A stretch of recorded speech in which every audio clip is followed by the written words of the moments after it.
Hey everyone. So I wanted to give you a quick little rundown of your personal narrative project that is going on right now. Just in case you missed class yesterday or say you forgot what we talked about and you just kind of need some help. So you will have two options on this project.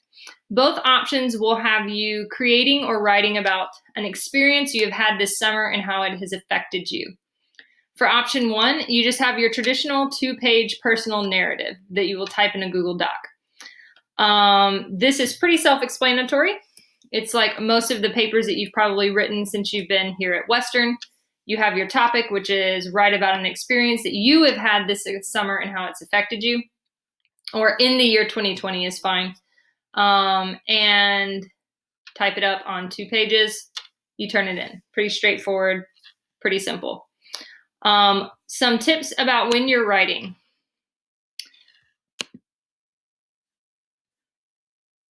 When you write something like your journal entry,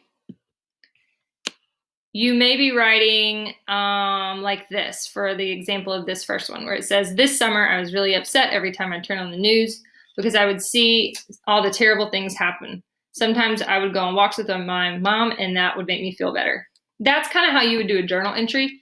Your narrative is going to need to be set up a little different. It needs to tell a story. So think about how a story sounds when you read a book.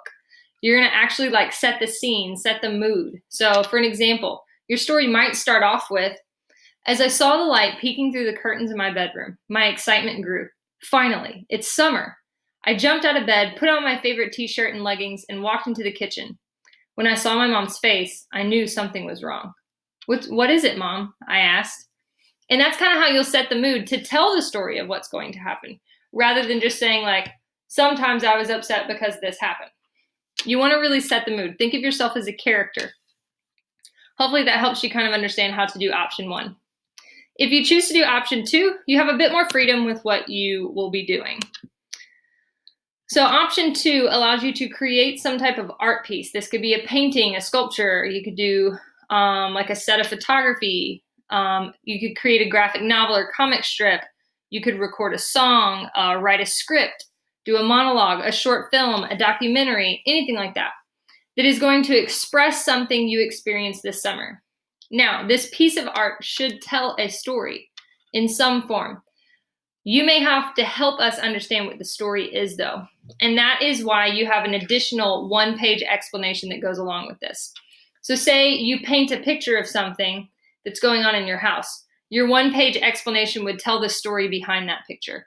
What do you want us to know about what's going on in this? A lot of times when we're excited about something we've created, we want to talk about it. And that's what this is. You're getting to explain what's going on in your story. Tell us about it. Who are the characters? What are they doing? What's the conflict here? Hopefully that kind of helps you understand everything you need to know. Also, you do have a rubric that goes along with it. You can find the rubric by clicking here. It tells you click here. There's a rubric for option one and a rubric for option two. So this should kind of line out everything you need to do. For your first grade that you have on this project, this Friday, so September 25th, you have to turn in a graphic organizer that sets up the story. You have to complete this graphic organizer whether or not you are doing option one or option two.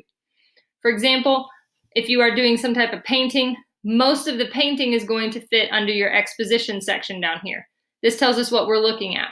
The rising action, climax, falling action, and resolution are going to be the things that are going on behind the scenes that you may have to explain to us. What is the story behind this picture? What's going on in these characters' lives? Hopefully that helps you guys understand how this project works. If you have any questions, feel free to reach out on Google Classroom. That's the fastest way to get a hold of me, Miss Williams, or Mr. McGuffin. And please let us know if you have any questions. I can't wait to see what you will come up with.